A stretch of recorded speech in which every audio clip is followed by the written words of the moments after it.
Mitos telah menjadi bagian dari budaya dan sejarah suatu bangsa, serta memiliki peran penting dalam membentuk identitas dan pandangan masyarakat. Di Indonesia, mitos telah menjadi bagian tak terpisahkan dari kehidupan sehari-hari, memberikan penjelasan tentang asal-usul alam semesta, nilai-nilai moral, dan norma sosial. Di Kabupaten Tuban, Jawa Timur, tepatnya di Desa Bejagung, Kecamatan Semanding, terdapat sebuah peninggalan sumur tua yang dianggap keramat oleh warga setempat. Sumur keramat Bejagung diperkirakan sudah ada sejak tahun 1841 Masehi, dan banyak yang meyakini bahwa ada kelebihan tersendiri ketika menggunakan airnya. Warga setempat percaya bahwa air sumur keramat tersebut dapat digunakan untuk menguji kejujuran dengan pengambilan sumpah hingga dapat mengobati berbagai macam penyakit. Ahli waris Mbah Pamor dan penjaga sumur Giling, Aang Sutan mengatakan, sumur Giling dibangun oleh Kanjeng Sunan karena waktu itu terjadi kekeringan dan hampir tidak ada sumber air.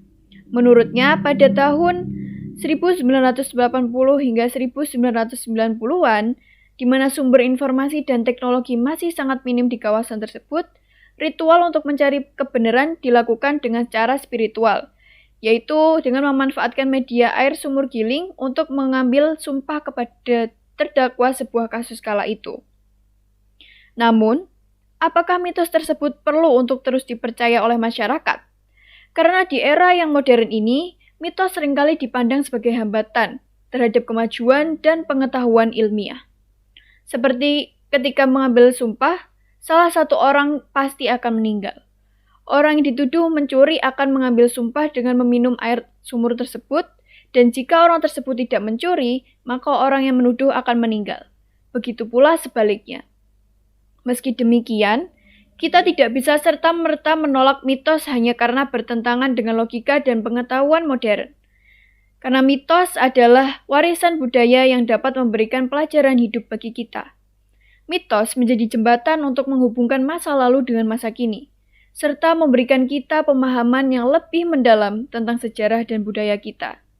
Menurut pengamat budaya sekaligus Ketua Dewan Kesenian Tuban atau DKT, Joko Wahono, mengatakan, cerita kepercayaan masyarakat semacam ini bisa menjadi sesuatu yang positif, misalnya untuk menjaga alam dan lingkungan dari kerusakan akibat ulah manusia. Oleh karena itu, pendekatan yang lebih bijaksana adalah dengan memahami dan menginterpretasikan mitos dalam konteks modern. Kita perlu mempertanyakan dan mengevaluasi mitos, bukan untuk menolaknya, tetapi untuk memahami pesan dan nilai yang terkandung di dalamnya. Dengan demikian, mitos dapat menjadi sumber inspirasi dan pengetahuan, bukan hambatan.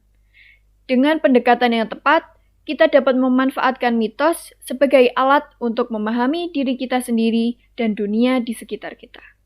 Saya Sabrina Putri Mardita, sekian dan terima kasih.